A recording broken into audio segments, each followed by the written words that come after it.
Dear students, today we will learn about distributed systems. So distributed systems are software units that are executed as processes on different computers. So for example, if you have one complex problem that need, for example, 100 of hours to be executed on one computer.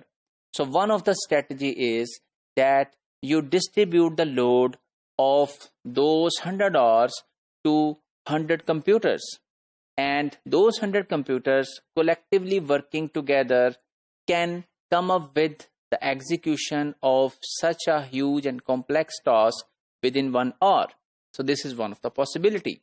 So such kind of things are studied under distributed systems. So which softwares are distributed? With the networking technology's success, global information retrieval is being distributed. So for example, when you make a query on Google, so all of the data is not residing at one particular server. So Google is indexing huge trillion of web pages, and those web pages are distributed in different servers residing in the different parts of the world geographically. And then those parts are joined together based on the user query in a distributed way. Then company-wide accounting and inventory systems, computer games, even the software controlling the network infrastructure are designed distributedly. How it has evolved?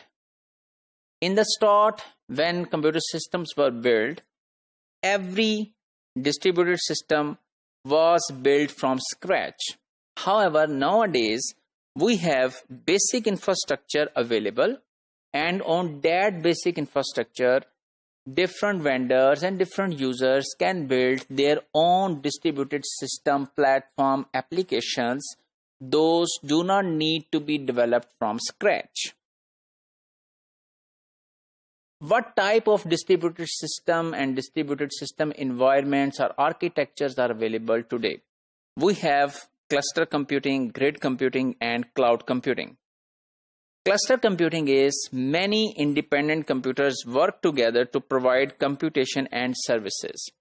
And cost of individual machines and the connections, the network connectivity, even if you add all of such cost, that cumulative cost is even less than the cost of a high-speed supercomputer, which can be replaced by multiple computers connected using cluster computing.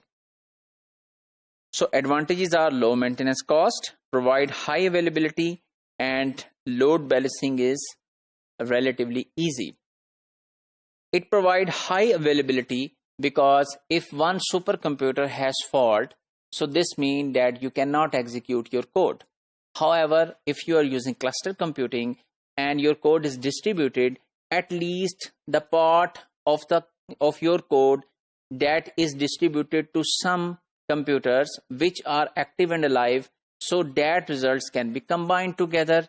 And if only one or two computers get problematic, so those computers can be corrected afterwards, but your overall availability is high. And similarly, you can balance the load into different computers. Then there is a term known as grid computing. So these are loosely coupled than clusters, but they still work together to accomplish the large task and involve specialized software. So normally there is a specialized software which is installed on all of the computers who want to be part of the grid. And here is a concept of volunteer computing as well. So for example, if you have a computer and that computer is not being used by yourself for a certain period of time, you can volunteer yourself or your computer to a grid. And you can say, okay, for next 10 hours, my computer is available and I volunteer my services that you can use my computer to solve any complex problem. And in such a way, millions of computers are connected together.